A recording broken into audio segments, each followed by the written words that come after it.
है, सादा पानी मत पीजिए। अब दही का गुण क्या है? अग्नि को प्रदीप्त करने का गुण है दही में, क्योंकि जो वस्तु में भी चिकनाई आ गई, चिकनाई समझते हैं आप, फैट, दही में भरपूर चिकनाई है, दूध से ज्यादा चिकनाई दही में है, दही से ज्यादा चिकनाई मक्खन में है, और सबसे ज्यादा चिकनाई घी में। तो भागवती जी कहते हैं कि जिस वस्तु में भी चिकनाई है वो अग्नि को और भड़काएगी। आप जो है ना घी डालते हैं यज्ञ में, तो अग्नि भड़कती है कि नहीं? ऐसे ही पेट में घी खाएंगे, दही खाएंगे, दूध पिएंगे तो अग्नि और प्रदीप्त होती है, माने खाने को और जल्दी से पचाएगी। खाली पानी अग्नि को शांत करता है, लेकिन पानी किसी में मिलाया हुआ अग्नि को प्रदीप्त करेगा, क्योंकि उसके गुण वस्तु के हिसाब से हो जाते हैं। जी राजीव भाई, आइसक्रीम खाने के बाद हम लोग कॉफी या चाय पी के और उसका ये सवा सत्यानाश। रीजन बताऊंगा परसों, क्योंकि ये परसों आने वाला है। देखिए मैं बताता हूं आपको, अभी बता दूं, कोशिश करूंगा शॉर्ट में बताऊं, क्योंकि और प्रश्न के लिए उत्तर के लिए समय है। कभी भी कोई गर्म चीज आप जैसे ही खाते हैं, कोई भी गर्म चीज, चाय पिया या कॉफी पिया या गर्म दूध पिया या गर्म खाना खाया, तो पेट फिर वही काम पे लग जाता है। क्या काम है पेट का? पहले ज्यादा गर्म वस्तु को पेट के तापमान पर लाता है पेट। आपका पेट का तापमान वही है जो मुंह का है, और बगल का तापमान मुंह का तापमान में थोड़ा अंतर रहता है, लगभग 1 से 1.5 डिग्री। तो पेट का तापमान लगभग 39 से 40 डिग्री के आसपास है। अब आपने 40 डिग्री से ऊपर की कोई वस्तु खाई, जैसे चाय पी, तो वो 40 से ऊपर की है, कॉफी 40 से ऊपर की है, तो तापमान अंदर जो है ना 55 डिग्री 60 डिग्री अगर चाय का है, तो पेट उसको पहले 40 डिग्री पे लाएगा, और उसके लिए एंटी रिएक्शन होता है, पानी को ठंडे से गर्म करेगा, फिर गर्म से ठंडा। तो ये काम में जब तक पेट लगा हुआ है, तब तक आपने कोई ठंडी चीज खा ली, जैसे उन्होंने कहा आइसक्रीम खा ली, कॉफी के बाद आइसक्रीम खा ली।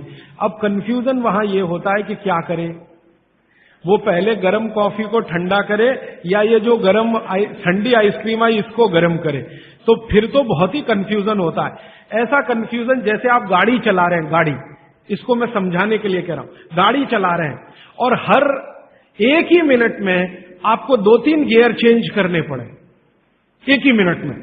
टॉप गियर से फर्स्ट में आना पड़े, फर्स्ट से आपको टॉप गियर में जाना पड़े, तो कैसे चलेगी गाड़ी? झटका देगी, तकलीफ देगी। ऐसे ही पेट में है कि पेट का एक गियर पड़ा हुआ है, वो गर्म कॉफी को ठंडा करने में लगा हुआ है, तब तक आपने आइसक्रीम खा के अब पेट को गियर चेंज करना पड़ेगा तुरंत, तो इसमें हो जाएगी समस्या। इसलिए कॉफी चाय के बाद ठंडी आइसक्रीम कभी भी ना खाएं, और ठंडी आइसक्रीम के बाद चाय कॉफी कभी भी ना पिए। गरम भोजन के साथ कभी भी आइसक्रीम और बर्फ आदि ना खाएं, और बर्फ आदि के साथ गर्म भोजन ना करें। आपने पानी पीने का तरीका बताया कि सिप बाय सिप लेना, क्या उसका भी कोई तरीका है कि खड़े खड़े पानी पीना या बैठ? हाँ, बहुत अच्छा सवाल है, ये मैं कल बात करूं, क्योंकि कल वो सूत्र आने ही वाला है। जी देखिए, इन्होंने एक बहुत अच्छा सवाल पूछा है। दूध को भागवत जी ने बोला है शाम को ही पीना है।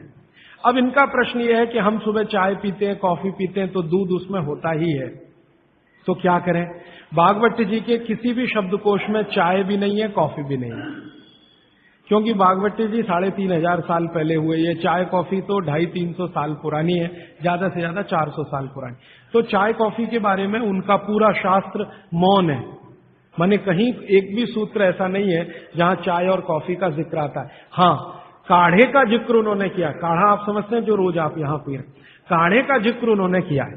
वो ये कहते हैं कि जो काढ़ा आपके वात को कम करे, आपके पित्त को कम करे और कफ को कम करे, ऐसा कोई भी काढ़ा दूध के साथ मिलाकर सुबह पिया जा सकता है। कोई भी काढ़ा, जैसे आज आप काढ़ा पीने जा रहे हैं, वो अर्जुन की छाल का काढ़ा है। अर्जुन की छाल का काढ़ा आप जानते हैं, वात को सबसे तेजी से कम करने वाला है।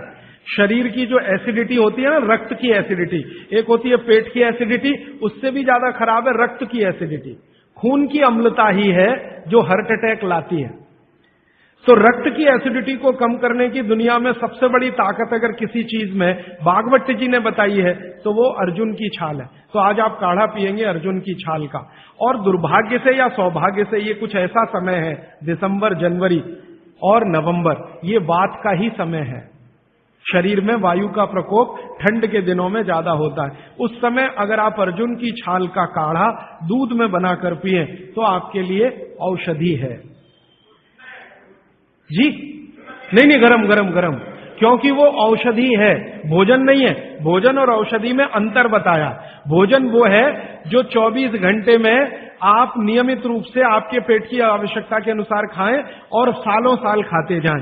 औषधि वो है जो थोड़े समय के लिए, तात्कालिक प्रभाव के लिए आप पिएं। तो ये काढ़ा औषधि है। सुबह के अगर समय नवंबर, दिसंबर, जनवरी, ये 3 महीने हैं जो वात के महीने माने जाते हैं। फिर गर्मियों के महीने पित्त के महीने आ जाते हैं। फिर बारिश के महीने और उसके आगे थोड़ा महीना कफ का महीना आ जाता है। तो ये वात, पित्त, कफ के महीने भी होते हैं। जैसे शरीर है वैसे महीने। तो इस महीने के हिसाब से सुबह काढ़ा पी सकते हैं, वात को दूर करने वाली औषधियों का दूध मिलाकर। और गर्म काढ़ा सभी गर्म है, ठंडा काढ़ा कोई है नहीं इस देश में, बनता भी नहीं। तो आप सुबह दूध पीना ही चाहते हैं तो काढ़े के रूप में पीजिए। माने सुबह दूध पीना ही है ना, तो उसमें अर्जुन की छाल का पाउडर डाल के पीजिए। तो 2 फायदे होंगे। भविष्य के लिए आपको हार्ट अटैक फ्री होने की गारंटी, भविष्य के लिए। और अब तक आपने जो कचरा खा लिया है इसके निकल जाने की गारंटी। क्योंकि ये जो अर्जुन की छाल का पाउडर है रक्त को सबसे ज्यादा शुद्ध करता है। और कचरा रक्त में ही सबसे ज्यादा जमा होता है, जिसको कोलेस्ट्रॉल कहते हैं ना, वो कचरा ही है। तो अब तक आपके रक्त में जो कोलेस्ट्रॉल जमा है इसको निकालना है बाहर। तो अर्जुन की छाल इसमें सबसे ज्यादा उपयोगी है। और सौभाग्य की बात यह है कि 40 रुपए किलो मिलती है। क्या भाव? 40 रुपए किलो, 20 रुपए किलो, 20 रुपए किलो अर्जुन की छाल मिलती है। और 150 रुपए किलो चाय मिलती है।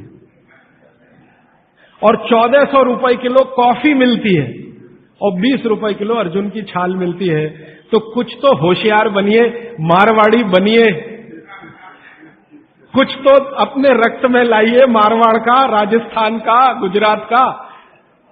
तो 20 रुपए किलो की अर्जुन की छाल नियमित रूप से आप पीजिए। मैं आपसे विनम्रता पूर्वक कह रहा हूं कि आप सब अपने घर में 3 महीने, ये जो नवंबर, दिसंबर, जनवरी, अभी तो दिसंबर पूरा तो निकल गया लेकिन जनवरी अभी बाकी है, तो 30 दिन आगे जनवरी के रोज सवेरे अर्जुन की छाल का पाउडर दूध में डालकर पीते रहिए। और अगले साल का याद रखिए, नवंबर, दिसंबर, जनवरी। तो ये 3 महीने अर्जुन की छाल पिया तो पूरे साल भर का कचरा निकालता है। और अगले सालों की guarantee, heart attack free. Quantity कितनी रहनी चाहिए? 1 गिलास दूध तो आधा चम्मच अर्जुन की छाल का पाउडर, आधा चम्मच माने टी स्पून। और इसमें अगर गुड़ मिलाएंगे तो बहुत अच्छा। गुड़ नहीं मिले तो एक गुड़ जैसी चीज आती है, काकवी। काकवी आप समझते हैं? गुड़ को बनने से पहले की स्टेज है, वो तरल गुड़ होता है, तरल गुड़, लिक्विड फॉर्म का गुड़, वो काकवी कहलाता है। तो या तो काकवी या तो गुड़, नहीं मिले तो खांड। खांड आप समझते हैं? और कुछ भी नहीं मिले तो बूरा, शक्कर नहीं, क्योंकि बागवती जी की सूची में कहीं शुगर नहीं है, क्योंकि शुगर बनती नहीं थी। 3500 साल पहले गुड़ बनता था, काकवी बनती थी, खांड बनती थी, बूरा बनता था। चीनी बनना 200-250 साल से शुरू हुआ है। जी, मिश्री बहुत अच्छा, बहुत अच्छा आपने कहा, मुझे भूल गया, मैं आपसे पहले ही कहना चाहता। मिश्री, मिठाइयों में मिश्री सबसे ऊंचे स्थान पर है, गुड़ से भी ऊंची है मिश्री।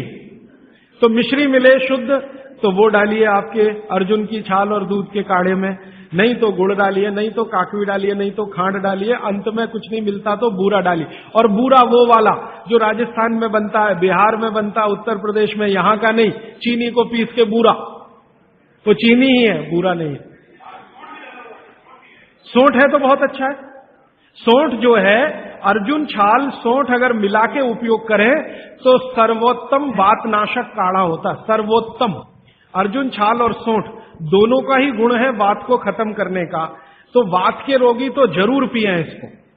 और वात के रोग क्या क्या है आप जानते हैं। कल और परसों में और विस्तार से बताने वाला हूं, और किताबों में तो पूरी लिस्ट है, वात के रोग क्या, पित्त के क्या, कफ के क्या। ये घुटने का दर्द, कमर का दर्द, कंधे का दर्द, हार्ट अटैक, डायबिटीज, ये सब वात के रोग है।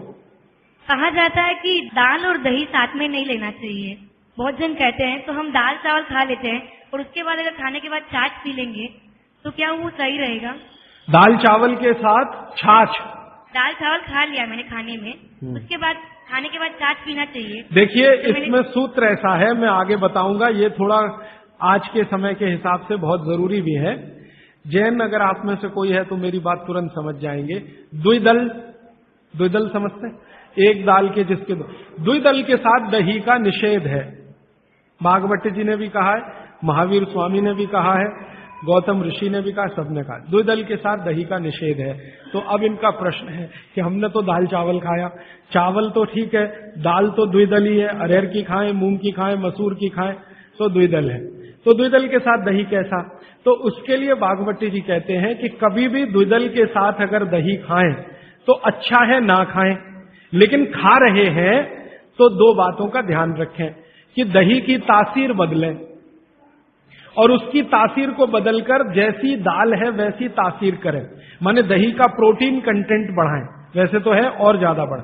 तो इसके लिए बहुत सरल उपाय है आपके रसोई में। रसोई में 3 चीजें ऐसी हैं जो दही की तासीर को तुरंत बदलती हैं। एक तो है जीरा, दूसरा है सेंधा या काला नमक, सेंधा या काला, ये जो आज नमक आ रहा है इसकी बात नहीं कर रहा हूं मैं, आयोडीन युक्त नमक नहीं, सेंधा नमक या काला नमक। तीसरी है अजवाइन। तो मेरा ऐसा निवेदन है कि अगर आप ताक पी रहे हैं दाल चावल के साथ तो अजवाइन का, जीरे का बघार ले लें और थोड़ा सेंधा नमक डाल लें, फिर पी लें। अजवाइन जीरे का बघार लेकर, बघार लेना तो आप समझते हैं ना, बघार शब्द तो बघार ले लें अजवाइन जीरे का और थोड़ा सेंधा नमक, फिर ताक पिए, माने मज्जिगे पिए, माने मट्ठा पिए। अदरक की जगह सूंठ, दही में कभी भी अदरक की उपयोग नहीं होता, सूंठ उपयोग होता है। अदरक और सूंठ में थोड़ा अंतर है, सूंठ तो अदरक से ही आता है लेकिन सूंठ का गुण अदरक से ज्यादा है। फ्रूट्स खा सकते हैं भरपेट। वैसे फ्रूट्स का भागवती जी कहते हैं सुबह खाएं खाली पेट तो सबसे अच्छा, माने नाश्ता ही फ्रूट का करें, जूस भी पीना है तो फ्रूट का पिए, तो सुबह का समय फ्रूट्स के लिए सबसे अच्छा है। लेकिन बाकी समय में भी आप फ्रूट्स कभी भी खा सकते हैं जो प्रकृति के द्वारा पकाया गया, माने कैल्शियम कार्बाइड मिला के नहीं पकाया गया। हाँ बिल्कुल। छाछ शरीर के लिए ठंडा करता है तो बच्चों को भी दे सकते हैं? दे सकते हैं जी, दे सकते हैं बिल्कुल। अजवाइन डाल के बच्चों को, 3 महीने के बच्चे को अजवाइन की छाछ दी जा सकती है। और अजवाइन पानी जो आपने कहा थोड़ा गुनगुना पीना चाहिए, हर मौसम में पी सकते हैं, गर्मी के मौसम में भी? गर्मी के मौसम में थोड़ा इसके लिए आप छूट ले सकते हैं। आप चूंकि मद्रास में रहते हैं इसलिए छूट ले सकते हैं। गर्मी के दिनों में सवेरे का पानी तो गुनगुना ही रखिए, बाकी दिन का पानी अगर आप पिए तो मिट्टी के बर्तन का भी पी सकते हैं। सनबर्न के लिए लार बहुत अच्छी है। देखिए आप में से किसी भी माता या बहन को डार्क सर्किल की समस्या हो, आंखों के नीचे काले काले घेरे हैं, नियमित रूप से सुबह उठकर अपने लार की मालिश करते रहिए, आपके सारे डार्क सर्किल बिल्कुल चले जाएंगे। फेयर एंड लवली से ज्यादा प्रभावी है। मटकी का जो पानी होता है गर्मियों में राजस्थान में ठंडी से ठंडी मटकी लाके हम पीते हैं, तो इतना ठंडा पानी पिए या नहीं? जो मिट्टी के घड़े का पानी है वो रूम तापमान से थोड़ा ही कम है। जैसे रूम टेम्परेचर 25 डिग्री होगा तो मिट्टी के घड़े का पानी 23 डिग्री तक होगा, तो ज्यादा ठंडा नहीं है। ये जो फ्रिज का पानी है ये 4 डिग्री का होगा, 3 डिग्री का होगा, ये बहुत